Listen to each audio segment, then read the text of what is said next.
Hi guys, welcome back to my channel. Ricky here. If you're new to my channel, welcome.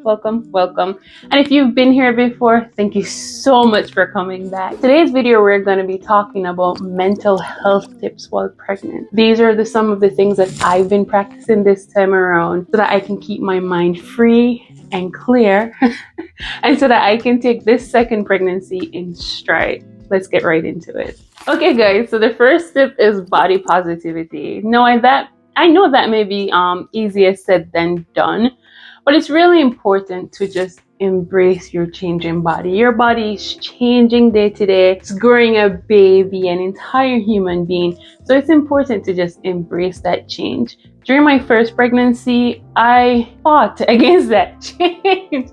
It was really hard for me to hop on the scale and see just see the scale increasing week after week after week, no matter what I did, and just to see my skin stretch and see my body grow. Whenever I looked in the mirror, I felt like I just looked like a completely different person, and that really affected my mental health that time around. So this time around, I am embracing my body. I am doing things that make me feel good, and every day I like to go in front of the mirror and I just look at myself. I look at my baby bump.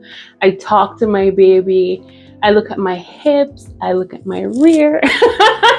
I look at my chest. And I look at all of the positive things around my body. I like that my chest has grown.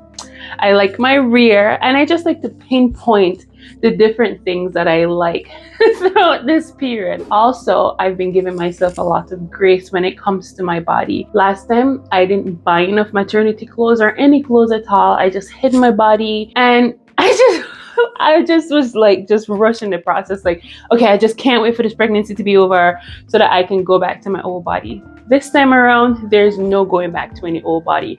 My body is new, my body is different. It grew babies, and I just have to learn to love this new body. There's no snap back. There's a change in this body.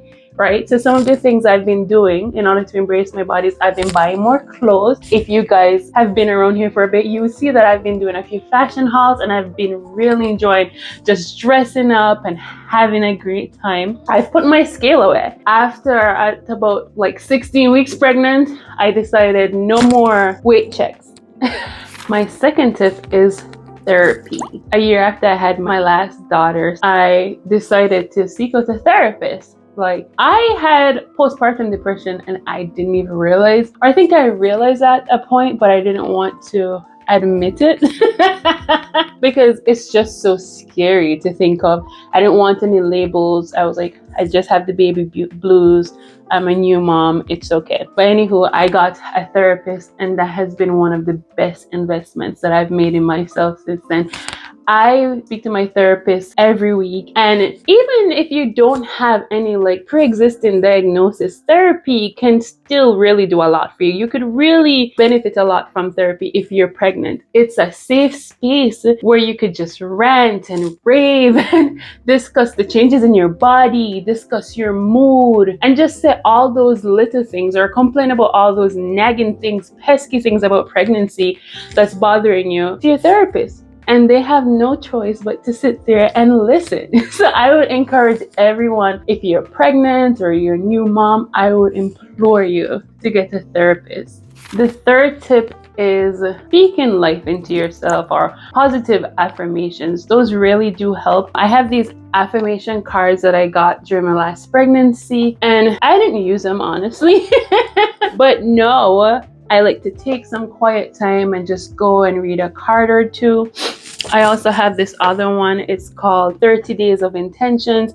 So every day you can just go and pull out a card and just speak life into yourself. These ones just have questions that prompt you to pause and think. For instance, this one says, what gives you energy, and how can you tap into this more on a daily basis? And I would just write to the top here my thoughts about this. This one is more geared towards your pregnancy and laboring and birth, and it just allows you to speak life into yourself. This one says, my baby is in a great position for birth, and it gives you little tidbits of information about what's happening to you. So that current time and how your body is preparing for birth. This time around, I'm just trying to tell myself, you got this. Everything is going to be fine. Your baby is going to be full term.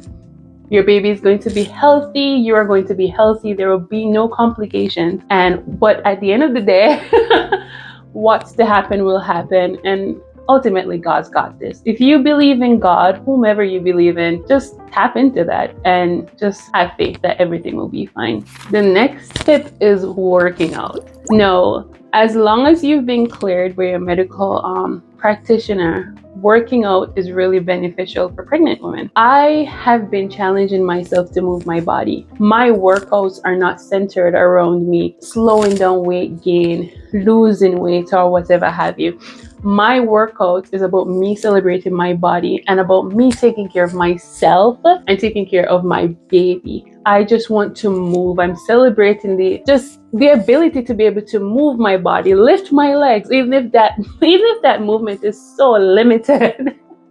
So I would implore you to find some videos. There are lots of them on YouTube that cater to pregnant women. They already have all these different modifications. They're really light workouts. Whatever you will enjoy, whatever you choose, just make sure you move. It's really good for your mental health. Sometimes I'm stressed and I put a video on, a quick 15-20 minute workout, especially a workout by Grow with Jo. And I like to do her low impact beginner workouts or one of her dance workouts with my toddler. And by the time we're done, after those 15-20 minutes, I feel so energized. I feel great. Honestly, it's been one of the best things that I can do for my mental health this pregnancy. The fifth and final tip is actually communication. I know it's hard. It's a hard period. It's a difficult period when you're pregnant. But it's really important to have an open line of communication with your loved ones, with your partner, with those around you, because they don't know how we're feeling. We expect them to know and just understand and give us grace because we're like, well, I'm pregnant and you should know that I'm feeling miserable. So just deal with it. However, I found that whenever I communicate with my husband, we're able to get along much better throughout this period. Last time, I would have moments where I would be really frustrated or really down and just feeling really like pressured or anxious, and I would not communicate that to him. And he himself, he just felt so lost. You know, he just lacked direction and he did not know how he could cater to me in that time.